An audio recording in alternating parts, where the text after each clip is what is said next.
The Hound of the Baskervilles. Chapter 7. The Stapletons of Merripit House, the fresh beauty of the following morning, did something to efface from our minds the grim and grey impression which had been left upon both of us by our first experience of Baskerville Hall. As Sir Henry and I sat at breakfast, the sunlight flooded in through the high mullioned windows, throwing watery patches of colour from the coats of arms which covered them. The dark panelling glowed like bronze in the golden rays, and it was hard to realize that this was indeed the chamber which had struck such a gloom into our souls upon the evening before. "I guess it is ourselves and not the house that we have to blame," said the baronet. "We were tired with our journey and chilled by our drive, so we took a grey view of the place. Now we are fresh and well, so it is all cheerful once more. And yet it was not entirely a question of imagination," I answered. "Did you, for example, happen to hear someone, a woman I think, sobbing in the night?" "That is curious, for I did, when I was half asleep, fancy that I heard something of the sort. I waited quite a time, but there was no more of it, so I concluded that it was all a dream. I heard it distinctly, and I am sure that it was really the sob of a woman. N must ask about this right away. He rang the bell and asked Barrymore whether he could account for our experience. It seemed to me that the pallid features of the butler turned a shade paler still as he listened to his master's question. "There are only two women in the house, Sir Henry," he answered. "One is the scullery maid, who sleeps in the other wing. The other is my wife, and I can answer for it that the sound could not have come from her." And yet he lied as he said it, for it chanced that after breakfast I met Mrs. Barrymore in the long corridor with the sun full upon her face. She was a large, impassive, heavy-featured woman with a stern-set expression of mouth, but her telltale eyes were red and glanced at me from between swollen lids. It was she, then, who wept in the night, and if she did so, her husband must know it. Yet he had taken the obvious risk of discovery in declaring that it was not so. Why had he done this? And why did she weep so bitterly? Already round this pale-faced, handsome, black-bearded man there was gathering an atmosphere of mystery and of gloom. It was he who had been the first to discover the body of Sir Charles, and we had only his word for all the circumstances which led up to the old man's death. Was it possible that it was Barrymore, after all, whom we had seen in the cab in Regent Street? The beard might well have been the same.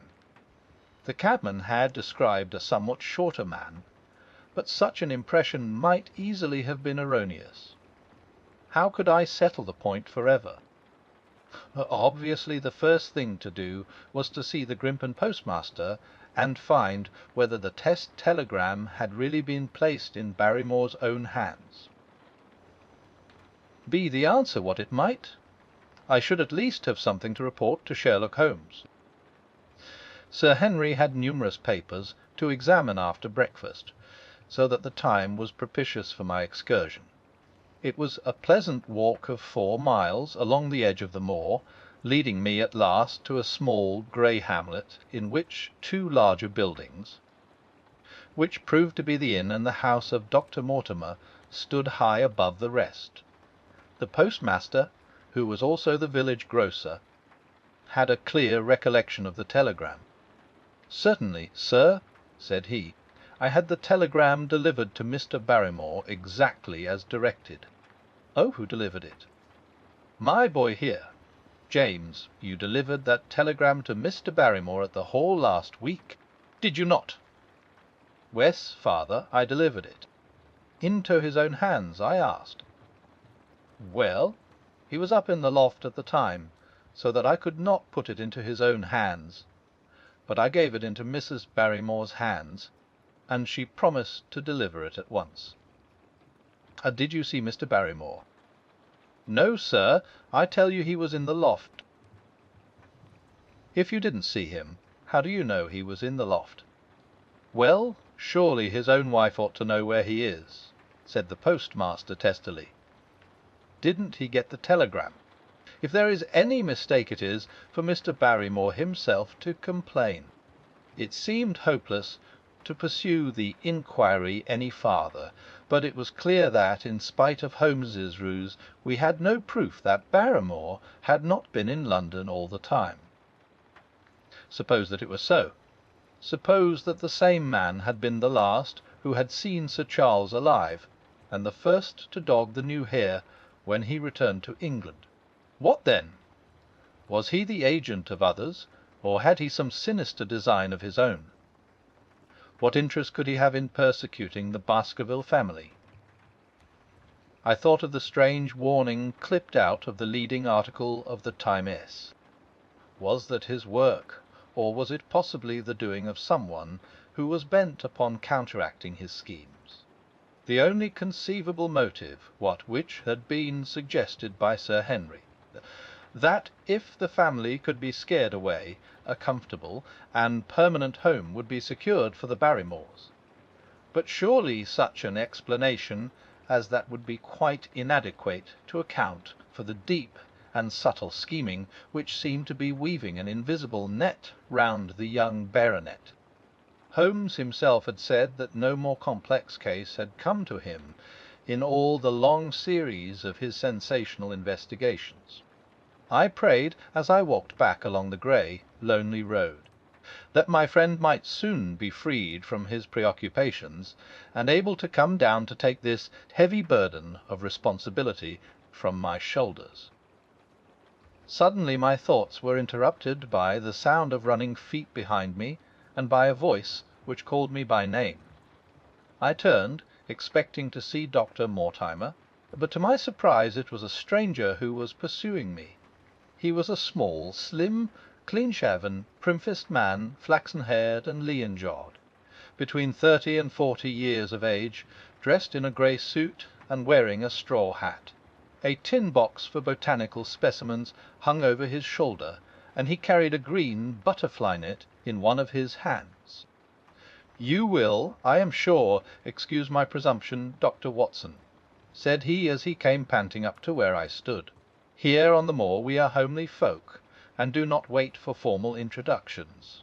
You may possibly have heard my name from our mutual friend, Mortimer. I am Stapleton, of Mehrippit House." "Your net and box would have told me as much," said I, for I knew that Mr. Stapleton was a naturalist. "But how did you know me?"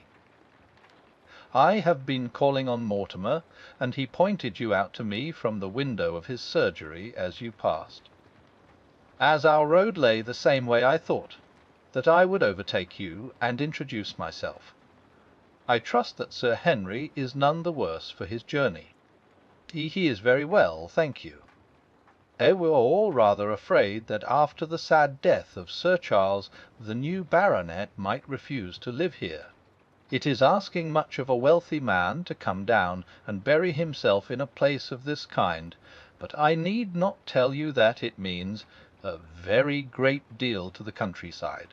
Sir Henry has, I suppose, no superstitious fears in the matter. I do not think that it is likely. Of course, you know the legend of the fiend dog which haunts the family. I have heard it. It is extraordinary how credulous the peasants are about here. Any number of them are ready to swear that they have seen such a creature upon the moor. He spoke with a smile, but I seemed to read in his eyes that he took the matter more seriously. The story took a great hold upon the imagination of Sir Charles, and I have no doubt that it led to his tragic end. But how?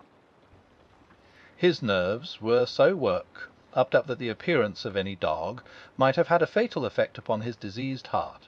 I fancy that he really did see something of the kind upon that last night in the yew alley. I feared that some disaster might occur, for I was very fond of the old man, and I knew that his heart was weak. "How did you know that?" My friend Mortimer told me." "You think, then, that some dog pursued Sir Charles, and that he died of fright in consequence. Have you any better explanation?" "I have not come to any conclusion. Has Mr. Sherlock Holmes—" The words took away my breath for an instant, but a glance at the placid face and steadfast eyes of my companion showed that no surprise was intended. "It is useless for us to pretend that we do not know you, Dr. Watson," said he. "The records of your detective have reached us here, and you could not celebrate him without being known yourself. When Mortimer told me your name, he could not deny your identity. If you are here, then it follows that Mr. Sherlock Holmes is interesting himself in the matter, and I am naturally curious to know what view he may take." "I am afraid that I cannot answer that question." "May I ask if he is going to honour us with a visit himself?" "He cannot leave town at present. He has other cases which engage his attention." "What a pity! He might throw some light on that which is so dark to us. But as to your own researches, if there is any possible way in which I can be of service to you, I trust that you will command me. If I had any indication of the nature of your suspicions, or how you propose to investigate the case, I might perhaps even now give you some aid or advice. I assure you that I am simply here upon a visit to my friend Sir Henry, and that I need no help of any kind." "Excellent," said Stelton. "You are perfectly right to be wary and discreet.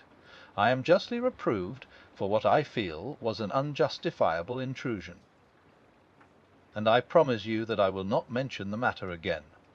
We had come to a point where a narrow grassy path struck off from the road and wound away across the moor. A steep, boulder-sprinkled hill lay upon the right, which had in bygone days been cut into a granite quarry. The face which was turned towards us formed a dark cliff, with ferns and brambles growing in its niches. From over a distant rise there floated a grey plume of smoke. "A moderate walk along this moor path brings us to Merripit House," said he. "Perhaps you will spare an hour that I may have the pleasure of introducing you to my sister." My first thought was that I should be by Sir Henry's side, but then I remembered the pile of papers and bills with which his study table was littered. It was certain that I could not help with those, and Holmes had expressly said that I should study the neighbours upon the moor. I accepted Stapleton's invitation, and we turned together down the path. "It is a wonderful place, the moor," said he, looking round over the undulating downs, long green rollers, with crests of jagged granite foaming up into fantastic surges. "You never tire of the moor. You cannot think the wonderful secrets which it contains. It is so vast and so barren and so mysterious." "You know it well, then." "I have only been here 2 years. The residents would call me a newcomer. We came shortly after Sir Charles settled, but my tastes led me to explore every part of the country round, and I should think that there are few men who know it better than I do. Is it hard to know?" "Very hard. You see, for example, this great plain to the north here, with the queer hills breaking out of it. Do you observe anything remarkable about that?" "It would be a rare place for a gallop." "You would naturally think so, and the thought has cost several their lives before now. You notice those bright green spots scattered thickly over it. West they seem more fertile than the rest." Stapleton laughed. "That is the Great Grimpen Mire," said he. "A false step yonder means death to man or beast. Only yesterday I saw one of the moor ponies wander into it. He never came out. I saw his head for quite a long time craning out of the bowhole, but it sucked him down at last. Even in dry seasons it is a danger to cross it, but after these autumn rains it is an awful place. And yet I can find my way to the very heart of it, and return alive. By George, there is another of those miserable punnies. Something brown was rolling and tossing among the green sedges. Then a long, agonized, writhing neck shot upward, and a dreadful cry echoed over the moor. It turned me cold with horror, but my companion's nerves seemed to be stronger than mine. "It's gone," said he. "The mire has him. 2 and 2 days, and many more, perhaps, for they get in the way of going there in the dry weather, and never know the difference until the mire has them in its clutches. It's a bad place, the Great Grimpen Mire." "And you say you can penetrate it?" "Wes, there are 1 or 2 paths which a very active man can take. I have found them out." "But why should you wish to go into so horrible a place?" "Well, you see the hills beyond. They are really islands cut off on all sides by the impassable mire, which has crawled round them in the course of years. That is where the rare plants and the butterflies are, if you have the wit to reach them.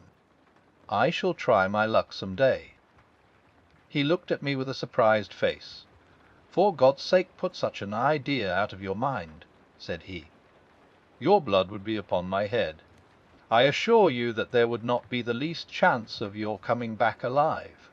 It is only by remembering certain complex landmarks that I am able to do it." "Hallo!" I cried. "What is that?" A long, low moan, indescribably sad, swept over the moor. It filled the whole air, and yet it was impossible to say whence it came. From a dull murmur it swelled into a deep roar, and then sank back into a melancholy, throbbing murmur once again. Stapleton looked at me with a curious expression in his face. "Queer place, the moor," said he. "But what is it?" "The peasants say it is the hound of the Baskervilles calling for its prey. I've heard it once or twice before, but never quite so loud." I looked round, with a chill of fear in my heart, at the huge swelling plain, mottled with the green patches of rushes. Nothing stirred over the vast expanse save a pair of ravens, which croaked loudly from a tor behind us. "You are an educated man. You don't believe such nonsense as that," said I. "What do you think is the cause of so strange a sound?" "Bogs make queer noises sometimes. It's the mud settling, or the water rising, or something. No, that was a living voice." "Well, perhaps it was. Did you ever hear a bittern booming?" "No, I never did." "It's a very rare bird, practically extinct in England now, but all things are possible upon the moor." "Yes. I should not be surprised to learn that what we have heard is the cry of the last of the bitterns. It's the weirdest, strangest thing that ever I heard in my life. Wes, it's rather an uncanny place altogether. Look at the hillside yonder. What do you make of those?" The whole steep slope was covered with grey circular rings of stone, a score of them at least. "What are they, Sheepens?" "No, they are the homes of our worthy ancestors. Prehistoric man lived thickly on the moor, and as no one in particular has lived there since, we find all his little arrangements exactly as he left them. These are his wigwams with the roofs off. You can even see his hearth and his couch, if you have the curiosity to go inside. But it is quite a town. When was it inhabited?" "Neolithic man, no date." "What did he do?" "He grazed his cattle on these slopes, and he learned to dig for tin when the bronze sword began to supersede the stone axe. Look at the great trench in the opposite hill. That is his mark. Yes, you will find some very singular points about the moor, Dr. Watson. Oh, excuse me an instant. It is surely cyclopides." A small fly or moth had fluttered across our path, and in an instant Stapleton was rushing with extraordinary energy and speed in pursuit of it. To my dismay the creature flew straight for the great mire, and my acquaintance never paused for an instant, bounding from tuft to tuft behind it, his green net waving in the air. His grey clothes and jerky, zigzag, irregular progress made him not unlike some huge moth himself. I was standing watching his pursuit with a mixture of admiration for his extraordinary activity and fear lest he should lose his footing in the treacherous mire, when I heard the sound of steps, and, turning round, found a woman near me upon the path. She had come from the direction in which the plume of smoke indicated the position of Merripit House, but the dip of the moor had hid her until she was quite close. I could not doubt that this was the Miss Stapleton of whom I had been told, since ladies of any sort must be few upon the moor, and I remembered that I had heard someone describe her as being a beauty. The woman who approached me was certainly that, and of a most uncommon type. There could not have been a greater contrast between brother and sister, for Stapleton was neutral tinted, with light hair and grey eyes, while she was darker than any brunette whom I have seen in England, slim, elegant, and tall. She had a proud, finely cut face, so regular that it might have seemed impassive were it not for the sensitive mouth and the beautiful dark, eager eyes. With her perfect figure and elegant dress she was, indeed, a strange apparition upon a lonely moorland path. Her eyes were on her brother as I turned, and then she quickened her pace towards me. I had raised my hat and was about to make some explanatory remark, when her own words turned all my thoughts into a new channel. "Go back," she said. "Go straight back to London instantly." I could only stare at her in stupid surprise. Her eyes blazed at me, and she tapped the ground impatiently with her foot. "Why should I go back?" I asked. "I cannot explain." She spoke in a low, eager voice, with a curious lisp in her utterance. "But for God's sake do what I ask you. Go back and never set foot upon the moor again." "But I have only just come." "Man, man!" she cried. "Can you not tell when a warning is for your own good? Go back to London. Start tonight. Get away from this place at all costs. Hush!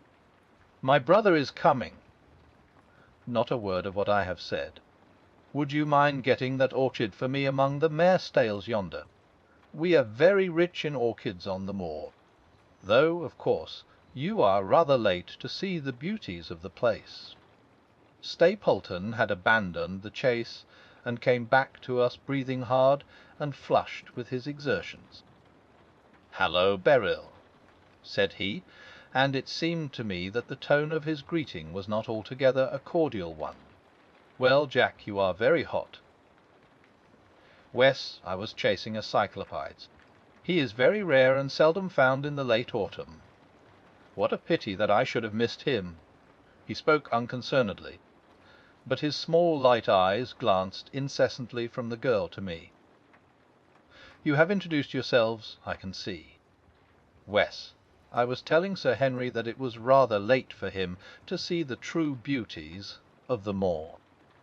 Why, who do you think this is?" "I imagine that it must be Sir Henry Baskerville." "No, no," said I, "only a humble commoner, but his friend. My name is Dr. Watson." A flush of vexation passed over her expressive face. "We have been talking at cross purposes," said she. "Why, you had not very much time for talk," her brother remarked with the same questioning eyes. "I talked as if Dr. Watson were a resident instead of being merely a visitor," said she. "It cannot much matter to him whether it is early or late for the orchids. But you will come on, will you not, and see Merripit House? A short walk brought us to it, a bleak moorland house, once the farm of some grazier in the old prosperous days, but now put into repair and turned into a modern dwelling. An orchard surrounded it, but the trees, as is usual upon the moor, were stunted and nipped, and the effect of the whole place was mean and melancholy. We were admitted by a strange, wizened, rusticated old manservant who seemed in keeping with the house. Inside, however, there were large rooms furnished with an elegance in which I seemed to recognize the taste of the lady. As I looked from their windows at the interminable granite-flecked moor rolling unbroken to the farthest horizon, I could not but marvel at what could have brought this highly educated man and this beautiful woman to live in such a place. "Queer spot to choose, is it not?" said he, as if in answer to my thought. "And yet we manage to make ourselves fairly happy, do we not, Beryl?" "They're quite happy," said she, but there was no ring of conviction in her words. "I had a school," said Stapleton. "It was in the North Country. The work to a man of my temperament was mechanical and uninteresting, but the privilege of living with youth, of helping to mould those young minds, and of impressing them with one's own character and ideals was very dear to me. However, the fates were against us.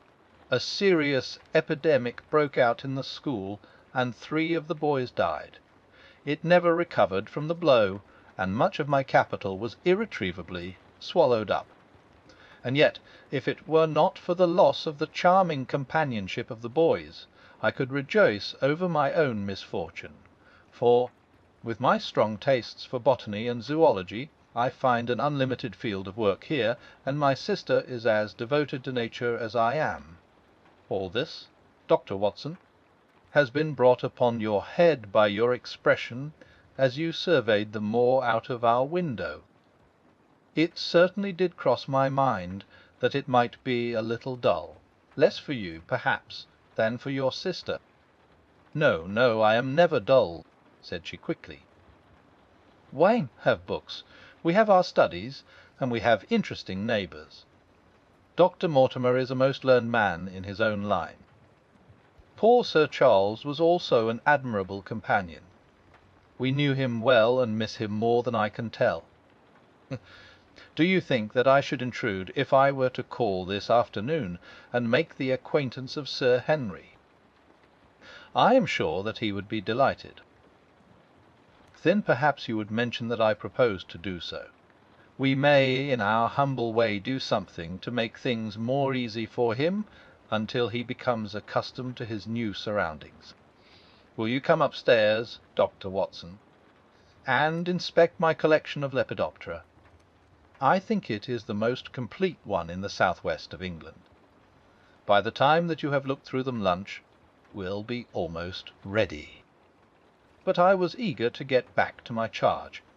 The melancholy of the moor, the death of the unfortunate pony, the weird sound which had been associated with the grim legend of the Baskervilles, all these things tinged my thoughts with sadness. Then, on the top of these more or less vague impressions, there had come the definite and distinct warning of Miss Stapleton, delivered with such intense earnestness that I could not doubt that some grave and deep reason lay behind it.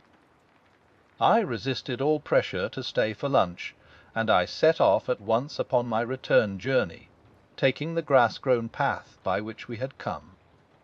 It seems, however, that there must have been some short cut for those who knew it, for before I had reached the road I was astounded to see Miss Stapleton sitting upon a rock by the side of the track. Her face was beautifully flushed with her exertions, and she held her hand to her side. "I have run all the way in order to cut you off, Dr. Watson," said she. "I had not even time to put on my hat.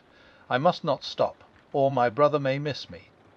I wanted to say to you how sorry I am about the stupid mistake I made in thinking that you were Sir Henry. Please forget the words I said, which have no application whatever to you." "But I can't forget them, Miss Stapleton," said I. "I am Sir Henry's friend, and his welfare is a very close concern of mine. Tell me why it was that you were so eager that Sir Henry should return to London. A woman's whim, Dr. Watson. When you know me better, you will understand that I cannot always give reasons for what I say or do." No, no. I remember the thrill in your voice. I remember the look in your eyes. Please, please be frank with me, Miss Stapleton, for ever since I have been here I have been conscious of shadows all round me.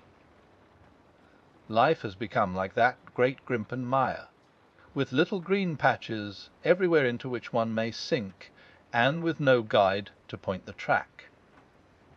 Tell me then what it was that you meant, and I will promise to convey your warning to Sir Henry." An expression of irresolution passed for an instant over her face, but her eyes had hardened again when she answered me. "You make too much of it, Dr. Watson," said she. "My brother and I were very much shocked by the death of Sir Charles. We knew him very intimately, for his favourite walk was over the moor to our house. He was deeply impressed with the curse which hung over the family, and when this tragedy came I naturally felt that there must be some grounds for the fears which he had expressed. I was distressed, therefore, when another member of the family came down to live here, and I felt that he should be warned of the danger which he will run. That was all which I intended to convey. But what is the danger? You know the story of the Hound. I do not believe in such nonsense, but I do. If you have any influence with Sir Henry, take him away from a place which has always been fatal to his family. The world is wide. Why should he wish to live at the place of danger? Because it is the place of danger. That is Sir Henry's nature. I fear that unless you can give me some more definite information than this, it would be impossible to get him to move. I cannot say anything definite, for I do not know anything definite. I would ask you one more question, Miss Stapleton. If you meant no more than this when you first spoke to me, why should you not wish your brother to overhear what you said? There is nothing to which he, or anyone else, could object. My brother is very anxious to have the hall inhabited, for he thinks it is for the good of the poor folk upon the moor. He would be very angry if he knew that I have said anything which might induce Sir Henry to go away. But I have done my duty now, and I will say no more. I must go back, or he will miss me and suspect that I have seen you. Good-bye."